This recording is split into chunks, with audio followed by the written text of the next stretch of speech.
नमस्कार, मैं IK. Tripathi milky वे institute के ऑनलाइन यूट्यूब चैनल पे आपका स्वागत करता हूं। मित्रों,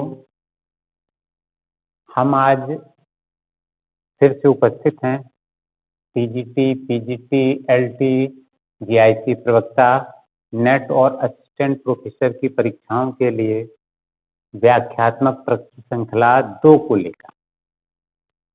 यह प्रश्न श्रृंखला का शीर्षक है जो हमारा वह है प्लेटो, और प्लेटो पे जो हमने प्रश्न बनाए हैं वह हम आपको कुल 60 प्रश्न इस पर हल कराएंगे, और 60 प्रश्नों को हमने 4 भागों में विभाजित किया है। 15-15 प्रश्न प्रत्येक भाग में कराएंगे।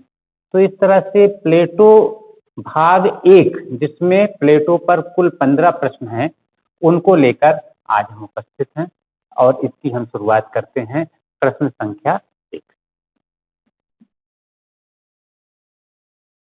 प्रश्न नंबर 1 देखते हैं हम, क्या है प्रश्न। निम्नलिखित में से कौन से ग्रंथ प्लेटो ने लिखे? निम्नलिखित में से कौन से ग्रंथ प्लेटो ने लिखे? और विकल्प क्या दिया है? पहला विकल्प दिया है लॉज, दूसरा है पॉलिटिक्स, तीसरा है स्टेट्समैन, और अब आपको ये जो कूट दिया गया है ABC, इसमें से यह देखना है कि कौन कौन से इसने ग्रंथ लिखे। विकल्प ए में क्या है? केवल 1। विकल्प बी में क्या है? 1 और 2, अर्थात विकल्प बी के अनुसार क्या है? लॉज और पॉलिटिक्स। और विकल्प सी के अनुसार क्या है? 1 और 3, अर्थात लॉज और स्टेट्समैन। और विकल्प डी में क्या है? 1, 2 और 3, अर्थात ये तीनों ग्रंथ। तो हम जानते हैं कि प्लेटो ने अपने जीवन में कुल 36 ग्रंथ लिखे थे, और ये सभी के सभी ग्रंथ उसने प्रश्नोत्तर शैली के रूप में लिखे, संवाद के रूप में लिखे। इसीलिए उसके ग्रंथों को क्या कहा जाता है? Dialogues of Plato. और उसमें से उसने कौन कौन ग्रंथ लिखे थे? लॉज, स्टेट्समैन और पॉलिटिक्स ग्रंथ जो है, यह ग्रंथ अरस्तु ने लिखा था। यह अरस्तु का ग्रंथ है, यह प्लेटो ने नहीं लिखा था। प्लेटो ने केवल ये 2 ग्रंथ लिखे थे, द लॉज और स्टेट्समैन। द लॉज उसके जीवन का अंतिम ग्रंथ था। तो इस तरह से जो प्रश्न में हमारा विकल्प होगा वह क्या होगा? जिस विकल्प में द लॉज और स्टेट्समैन, अर्थात 1 और 3 होगा, और यह किसमें है? यह है सी में, 1 और 3, अर्थात इसका सही आंसर क्या होगा? विकल्प सी, 1 और 3, लॉज और स्टेट्समैन प्लेटो ने लिखे। अब इसके बाद हम आते हैं अगले प्रश्न पर, प्रश्न संख्या 2। अब हम देखते हैं अगला प्रश्न। प्रश्न नंबर 2 क्या कहता है, क्या लिखा है इसमें? निम्नलिखित में से कौन सा ग्रंथ प्लेटो ने नहीं लिखा? निम्नलिखित में से कौन सा ग्रंथ प्लेटो ने नहीं लिखा? और विकल्प क्या है?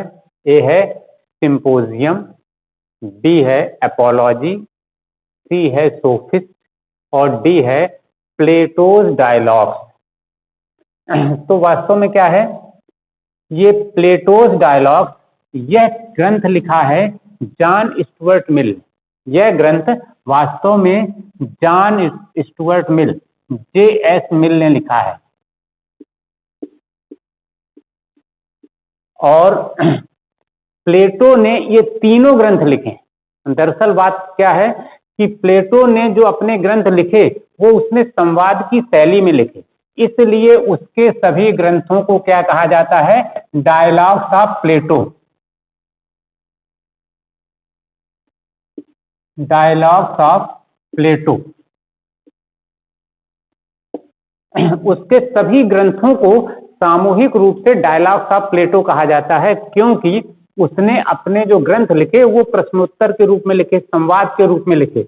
लेकिन प्लेटोज डायलॉग जो किताब लिखी थी वो जॉन स्टुअर्ट मिल ने लिखी थी। तो आपका प्रश्न क्या है? निम्नलिखित में से कौन सा ग्रंथ प्लेटो ने नहीं लिखा? प्लेटोज डायलॉग, यह प्लेटो ने नहीं लिखा था। सिंपोजियम, एपोलॉजी, सोफिस्ट, ये सारे ग्रंथ प्लेटो ने लिखे हुए थे। अब इसके बाद हम देखते हैं अगला प्रश्न। अब प्रश्न नंबर 3, क्या है प्रश्न नंबर 3 में? निम्नलिखित में से किसने अपने ग्रंथ संवाद की शैली में लिखे? विकल्प क्या है? अरस्तु, प्लेटो, उपर्युक्त दोनों, दोनों में से किसी ने। तो इसका आंसर यह है कि अरस्तु ने अपने ग्रंथ संवाद की शैली में नहीं लिखे थे, केवल प्लेटो ने अपने ग्रंथ संवाद की शैली में लिखे थे, इसीलिए इसके ग्रंथों को डायलॉग्स ऑफ प्लेटो कहा जाता है, प्लेटो के संवाद कहा जाता है। तो इसका सही आंसर क्या है? प्लेटो ने अपने ग्रंथ संवाद की शैली में लिखे थे। अब देखते हैं अगला प्रश्न। अगला प्रश्न देखते हैं। प्रश्न क्या है? प्लेटो के संदर्भ में निम्नलिखित में से कौन सा कथन सत्य है? इस पर हमें विशेष ध्यान देना चाहिए हमेशा, क्योंकि परीक्षा में जब प्रश्न पूछा जाता है तो कई बार ये पूछा जाता है कौन सा कथन सत्य है, और कभी कभी यह लिखा होता है कि कौन सा कथन असत्य है। तो कभी जल्दीबाजी में, हड़बड़ाहट में छात्र इस पर ध्यान नहीं देते हैं, और वह तथ्यों को जानते हुए भी, कॉन्सेप्ट क्लियर भी है, तथ्यों को भी जान रहे हैं, उसके बाद भी हड़बड़ाहट में, जल्दीबाजी में प्रश्न गलत हो जाता है। तो सबसे पहले हमें इस पर ध्यान देना होता है कि क्या पूछा जा रहा है, कौन सा कथन सत्य है या कौन सा कथन असत्य है। तो प्रश्न में क्या लिखा है? प्लेटो के संदर्भ में निम्नलिखित में से कौन सा कथन सत्य है। अब हम इस चारों कथनों को पढ़ते हैं, और ये चारों कथन विकल्प के रूप में दिए गए हैं। इसमें से हमें यह देखना है कि कौन सा प्लेटो के संदर्भ में सच है। पहला क्या है? उसे राजनीतिक दर्शन का पिता कहा जाता है। यह सच है, यह बिल्कुल सच है। उसे राजनीतिक दर्शन का पिता कहा जाता है। और क्यों कहा जाता है? क्योंकि उसने राजनीतिक समस्याओं का हल दर्शन के माध्यम से खोजने का प्रयास किया। उसने राजनीति की जो समस्याएं हैं उनका हल, उनका निराकरण दर्शन या फिलॉसफी के माध्यम से ढूंढने का प्रयास किया, इसीलिए उसे राजनीतिक दर्शन का पिता कहा जाता है। दूसरा क्या है? उसे राजनीति विज्ञान का पिता कहा जाता है। यह सही नहीं है, यह सही नहीं है। क्यों? क्योंकि राजनीति विज्ञान का पिता अरस्तु को कहा जाता है। और अरस्तु को क्यों कहा जाता है? क्योंकि अरस्तु ने राजनीति विज्ञान को नीति शास्त्र से अलग किया, और राजनीति विज्ञान का अध्ययन जो उसने किया वह पूरे वैज्ञानिक पद्धति के आधार पर।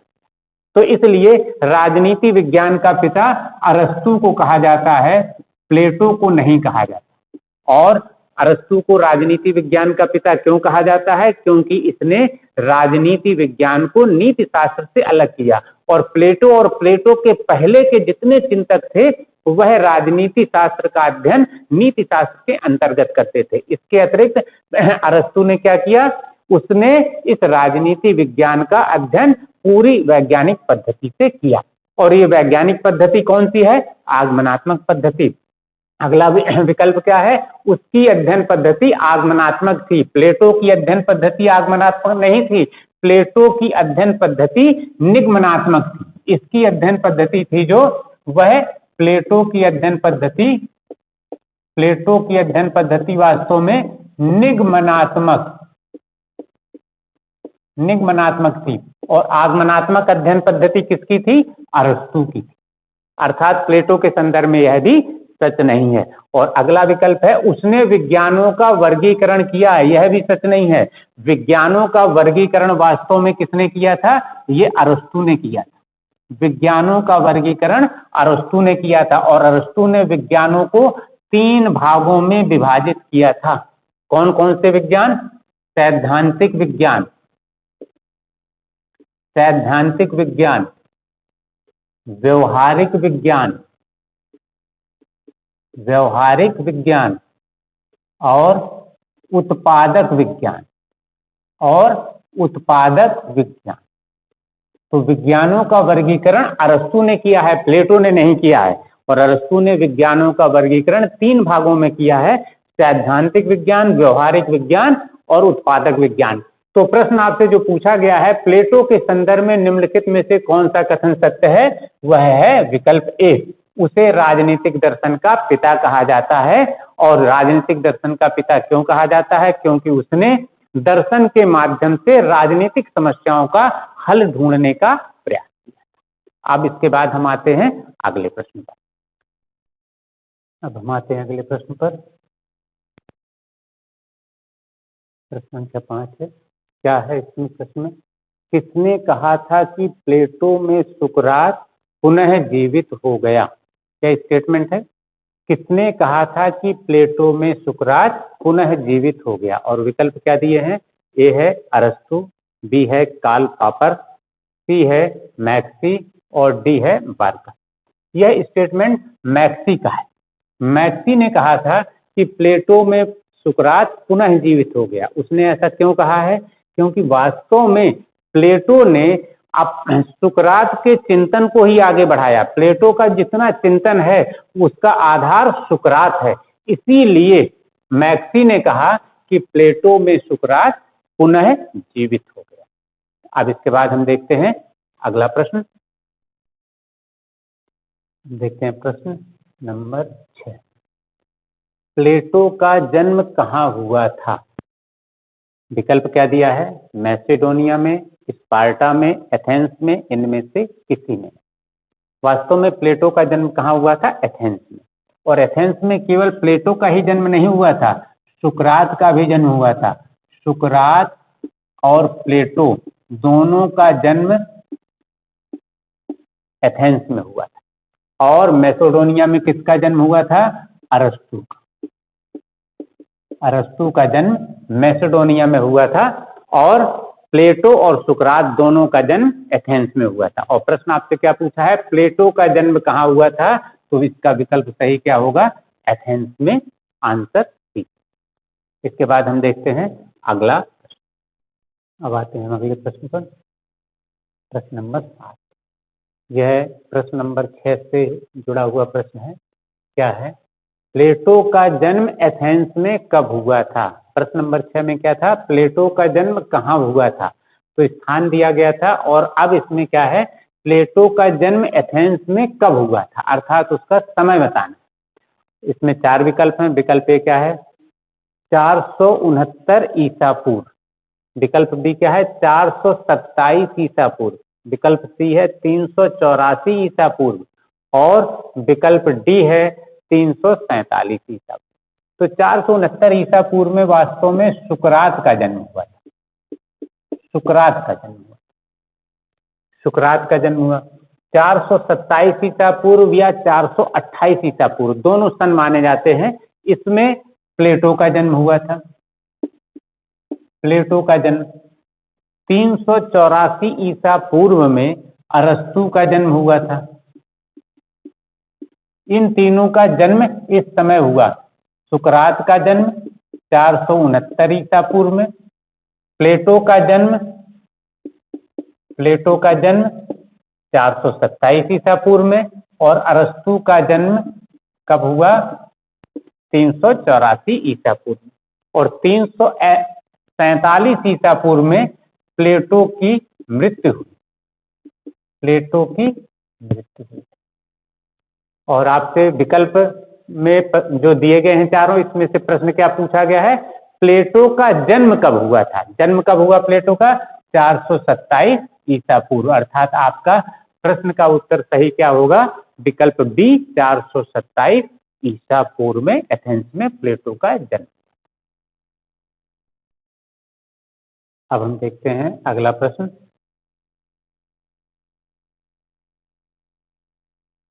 प्रश्न संख्या 8। प्लेटो का शाब्दिक अर्थ है। विकल्प क्या दिए हैं? सर्वाधिक बुद्धिमान व्यक्ति। विकल्प बी क्या दिया है? अत्यधिक वृद्ध व्यक्ति। विकल्प सी है चौड़े कंधे वाला व्यक्ति। और विकल्प डी है उपर्युक्त में से कोई। तो वास्तव में ये जो प्लेटो है, इसका असली नाम जो था, वास्तविक नाम था, वो था एरिस्टोक्लीस। इसका वास्तविक नाम क्या था? एरिस्टोक्लीस।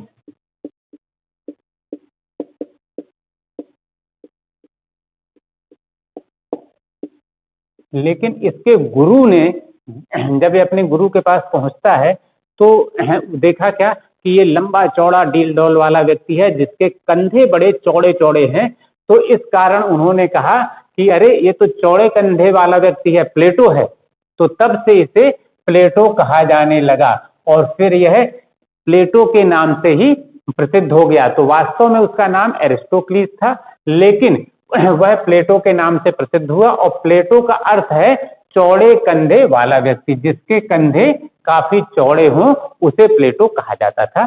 तो इसका सही आंसर होगा सी, चौड़े कंधे वाला व्यक्ति।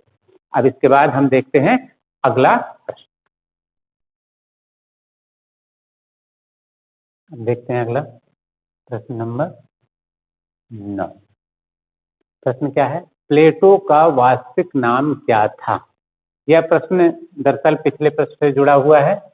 क्या है? प्लेटो का वास्तविक नाम क्या था? विकल्प क्या है? ए क्या है? निकोमेकस, बी है फिलिप, सी है एरिस्टोक्लीस और डी है उपर्युक्त में से कोई नहीं। इस प्रश्न का आंसर आपके लिए अब कठिन नहीं रह गया है। पिछले प्रश्न संख्या 8 में हमने उसकी व्याख्या करते हुए बताया था कि प्लेटो का वास्तविक नाम क्या था? एरिस्टोक्लीस, अर्थात इसका विकल्प सी सही होगा, उसका वास्तविक नाम एरिस्टोक्लीस था।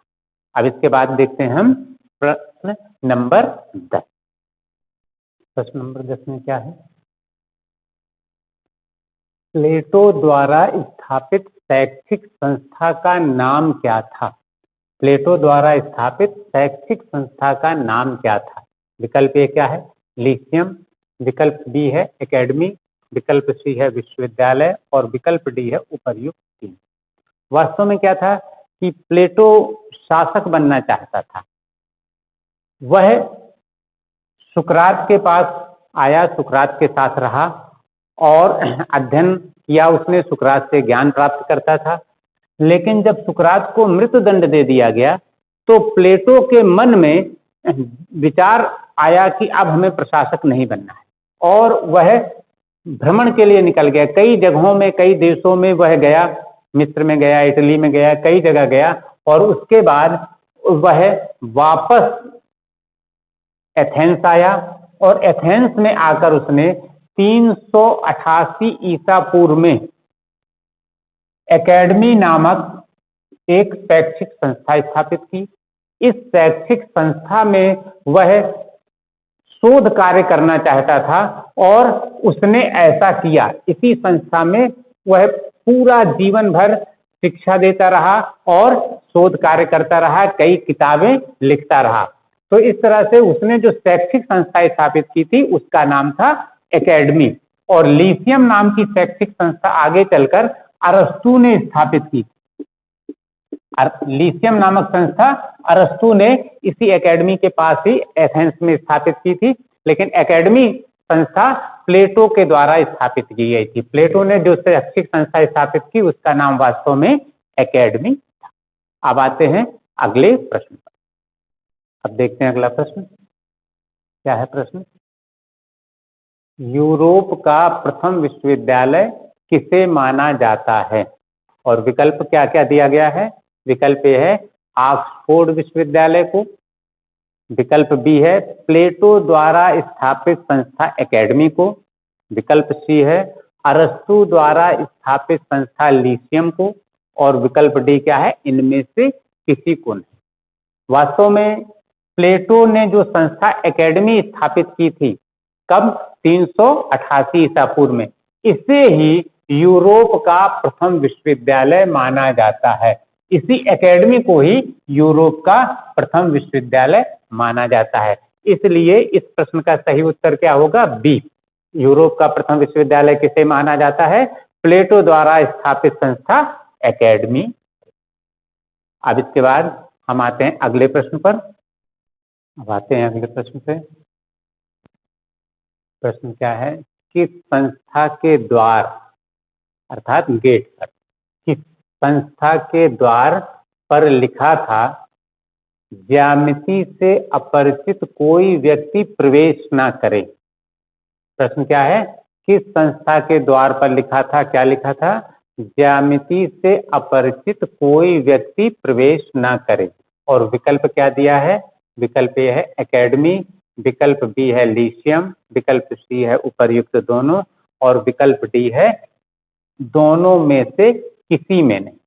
तो वास्तव में क्या था कि प्लेटो गणित को बहुत महत्व देता था और वह कहता था कि गणित ऐसा विषय है जो मनुष्य की आत्मा को प्रकाशित कर देता है। इसीलिए उसने अपनी संस्था एकेडमी के गेट पर लिखाया कि ज्यामिति से अपरिचित कोई भी व्यक्ति प्रवेश ना करे। यह कहाँ लिखा था? एकेडमी के गेट पर, एकेडमी के द्वार पर लिखा था, ज्यामिति से अपरिचित कोई व्यक्ति प्रवेश ना करे। अर्थात इस प्रश्न का सही विकल्प क्या होगा? विकल्प ए। अब देखते हैं अगला प्रश्न, प्रश्न संख्या 13। क्या है प्रश्न 13 में? प्लेटो के अध्ययन और चिंतन का मुख्य उद्देश्य क्या था? प्लेटो के अध्ययन और चिंतन का मुख्य उद्देश्य क्या था? और विकल्प क्या दिया गया है? विकल्प है एथेंस में लोकतंत्र की स्थापना करना। विकल्प बी क्या है? आदर्श राज्य के निर्माण का मार्ग प्रशस्त करना। विकल्प सी क्या है? स्वयं शासक बनना। और विकल्प डी क्या है? सुकरात के मृत्युदंड का बदला लेना। हम इन चारों विकल्पों पे जब विचार करते हैं तो हम पाते हैं, क्या पाते हैं कि प्लेटो लोकतंत्र का विरोधी है। लोकतंत्र की स्थापना करना उसका उद्देश्य नहीं है।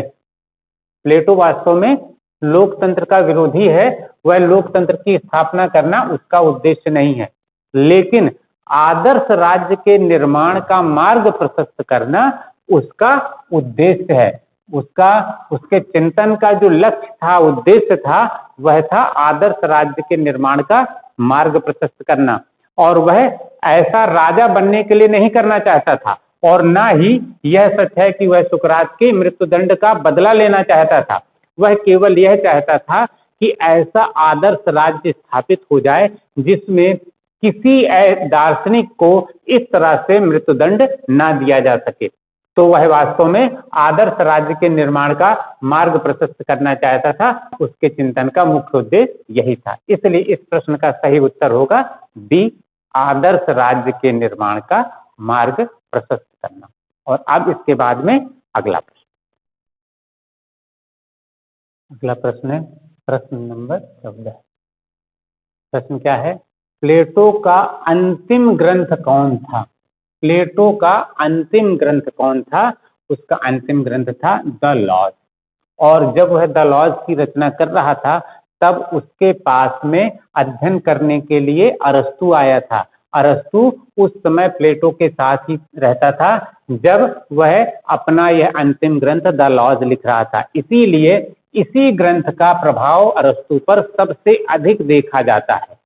प्लेटो के अंतिम ग्रंथ का प्रभाव अरस्तु पर सबसे अधिक देखा जाता है द लॉज का।